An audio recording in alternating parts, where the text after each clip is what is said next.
It is no longer news that there are frequent power blackouts in many cities in the country caused by an old and inefficient national grid system and a poor distribution network. As a result, the economy has suffered. Many factories are forced to generate their own power in order to stay in business. And we all know that this increases the cost of finished goods. Even SMEs that are the biggest drivers in an emerging economy are virtually non-existent as a result of the power shortages. Yes, but this is about to change. These blackouts are about to come to an end. Yes, in a few months, the national grid will be able to support 7,000 megawatts. This is double what it is able to do now. And in 2 years, it will be pushing 11,000 megawatts. And ultimately, it will reach 25,000 megawatts in the near future. Before we get to the details of the $6.5 billion worth of investments into the power sector, let's see how things stand right now. While we're doing that, remember you can support us by subscribing to our channel. Yeah, put the subscribe button as it is popping up right now and also enable notification. Thanks. The electricity you see in your home starts its journey from the power generating company. When the GenCo generates the power is evacuated to a substation.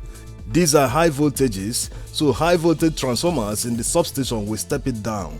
Then the journey continues to a low voltage transformer in your neighborhood that will then supply your home.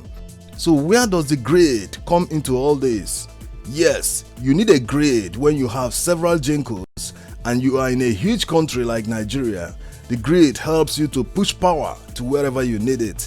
Yes, think of it like a way of pulling together all generated electricity in one pool, and anyone connected to it will have power. In a perfect world, everything works, but if there is a bottleneck somewhere, it will result in a blackout.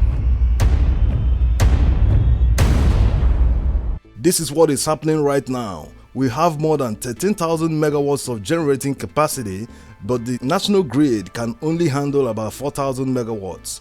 So the national grid is a huge bottleneck. Also, there is a serious shortfall in distribution.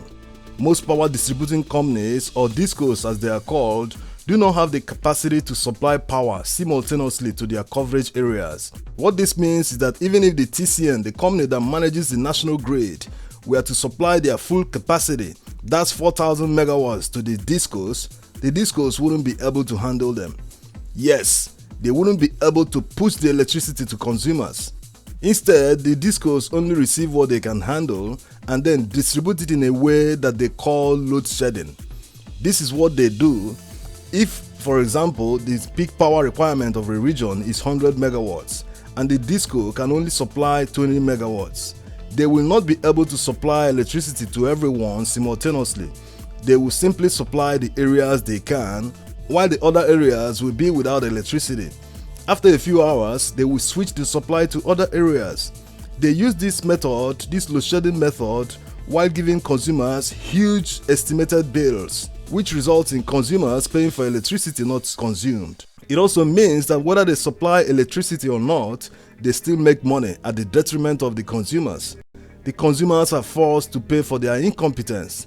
Even when there is a blown transformer in the neighborhood, the transformer is part of the distribution network, so therefore under the DISCO's control.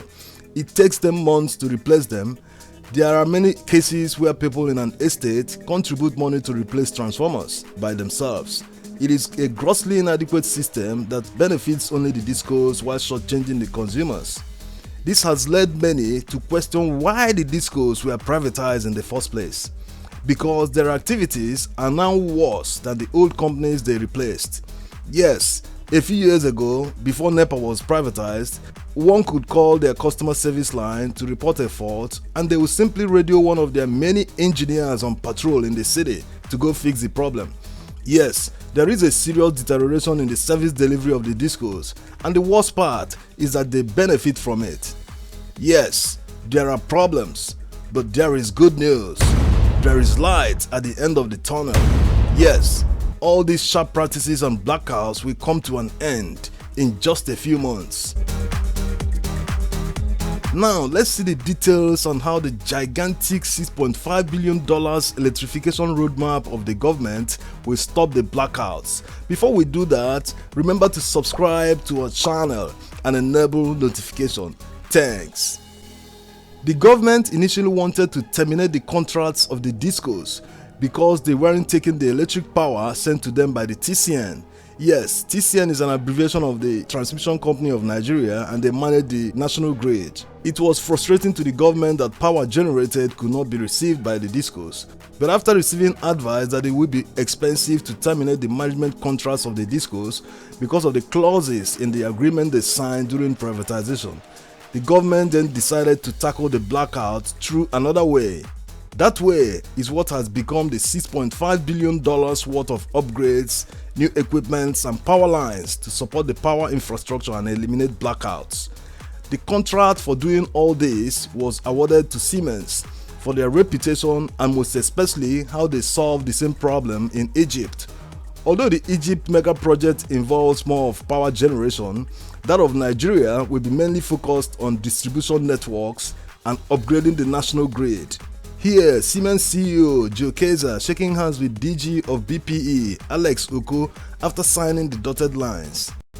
The $6.5 billion power infrastructure upgrades will be executed in 3 phases. The first phase, which is already underway and expected to be delivered very soon, involves raising the transmission capacity to 7,000 megawatts.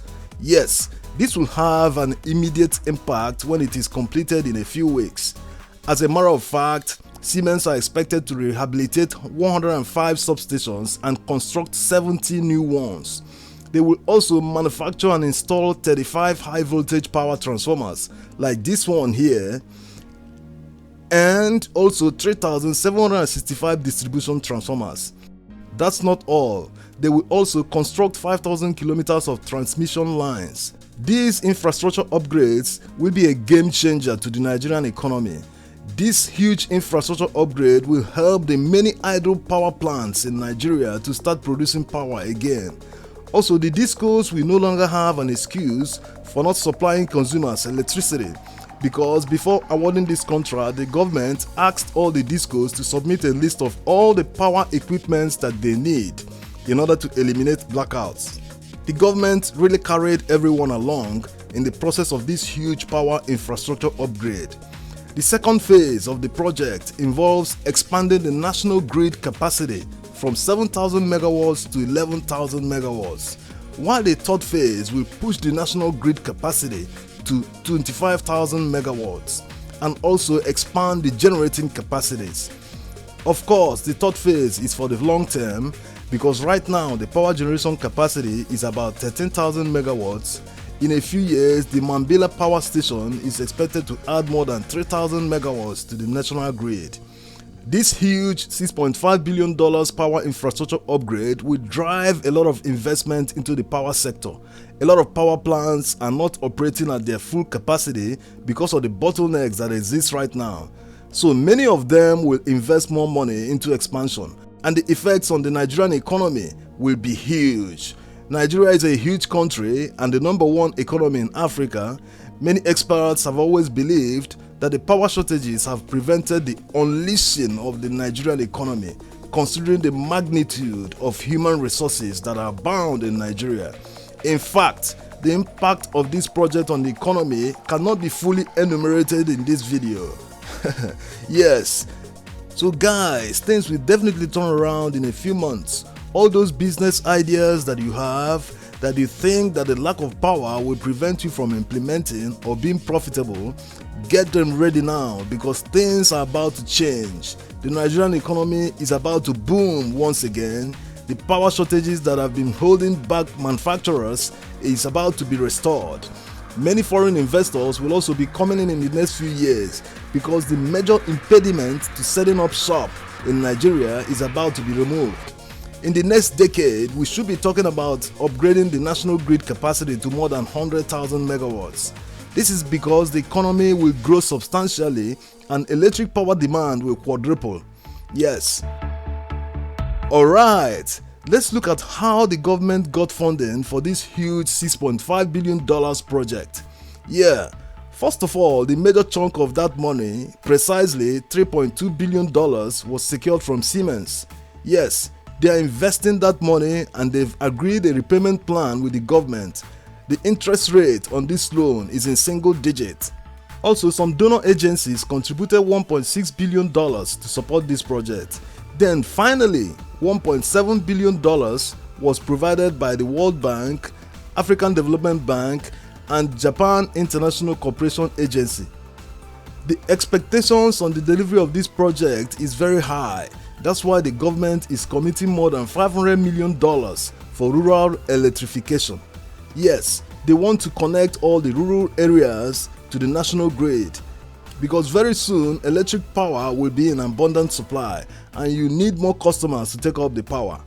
It is estimated that more than 80 million people live in rural areas, so imagine the effect this will have on the entire economy when up to 80 million people get connected to the national grid.